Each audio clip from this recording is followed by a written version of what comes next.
Today we'll be learning about stability of allylic and benzylic carbocations. Now what do you mean by allylic carbocation? If you see this example, you have carbon containing positive charge is attached to the carbon containing a double bond or carbon attached to a double bond. Now to make the things easier, I have numbered the carbon atoms. So this carbon containing positive charge will get number 1, this carbon will have second number and this carbon will have third number. Now to stabilize this positive charge, that is carbon wants its electrons back because it has lost its electrons.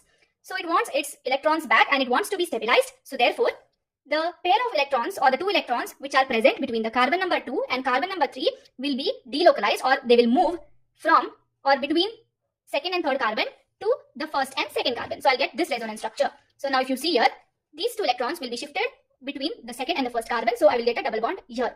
Same way, this carbon number 3 has lost its two electrons. So therefore, it will get a positive charge. So if you can see here, the carbon number 3 has got positive charge, means now this is deficient of 2 electrons, or it has got 2 electrons less. So now allylic carbocations have got 2 resonance structure. Keep this in your mind. Now let's move on to benzylic carbocation. Now you can see so many structures in benzylic carbocations. Now let's start with the first structure. So what is a benzylic carbocation? So carbon containing positive charge is attached to a benzene ring. Carbon containing positive charge is attached to the benzene ring. Now to make the things easier, I have numbered the carbon atoms with this color. That is, carbon containing positive charge is numbered as first carbon, then this carbon is your second carbon, then you have the third carbon, fourth carbon, fifth carbon, sixth carbon and seventh carbon. So I have named the carbon number 3 as ortho position. So this position of the benzene ring is called as ortho position. Now what will happen is how the delocalization of electrons will happen, or how the electrons will move. So electrons from the benzene ring, you can say the pi electrons from the benzene ring will stabilize this carbocation. They will make the carbon more stable. Let's see how. First is the electrons or the pi electrons on or between the carbon number 2 and 3 will move between carbon number 1 and 2. So you can see, therefore, a double bond will be formed between carbon number 1 and carbon number 2. And this ortho position or position number 3, since it has lost these 2 electrons, it will get a positive charge. Further, the pi electrons between carbon number 4 and 5 will be shifted, or they'll move between carbon number 3 and 4. So therefore, here in this structure you can see a double bond will be formed at carbon number 3 and 4, or between carbon number 3 and 4. So since a double bond will form here and these two electrons have moved, there will be a positive charge on this position. So this position of the benzene ring is called as para position. So this position number 3 was called as ortho position, whereas position number 5 is called as para position.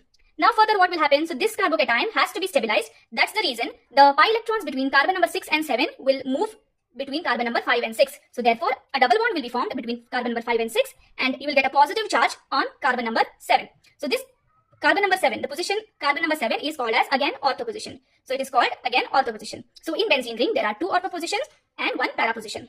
Now finally, what will happen is the electrons between carbon number 1 and 2 will be moved, or they will be delocalized between carbon number 2 and 7. So that is how you will get back the original structure. So you will have a double bond at carbon number you have a double bond between carbon number 2 and carbon number 7.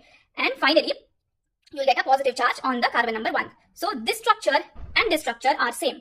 So here altogether, how many structures or how many resonance structures did you get? You can count from here 1, 2, 3, 4, or you can say 1, 2, 3, 4. So totally 4 resonance structures are there. And finally, this structure is your resonance hybrid. So this structure is how the electrons, pi electrons, are moved from carbon number 1 to carbon number 7. So this is the resonance hybrid structure of all these structures. So this has not to be counted.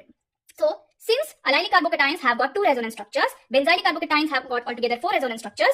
So therefore, benzylic carbocation is more stable than allylic carbocation.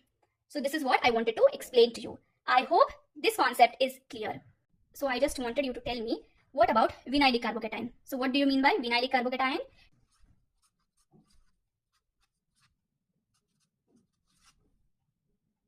So this is called as vinylic carbocation. So tell me about its stability. Is it more stable than your benzylic and allylic carbocation? So I want your answer in the comment box, and follow me for more such videos. And you can follow Pratima's Rasayana on my YouTube channel as well. Link is in the caption. So please go and check it out.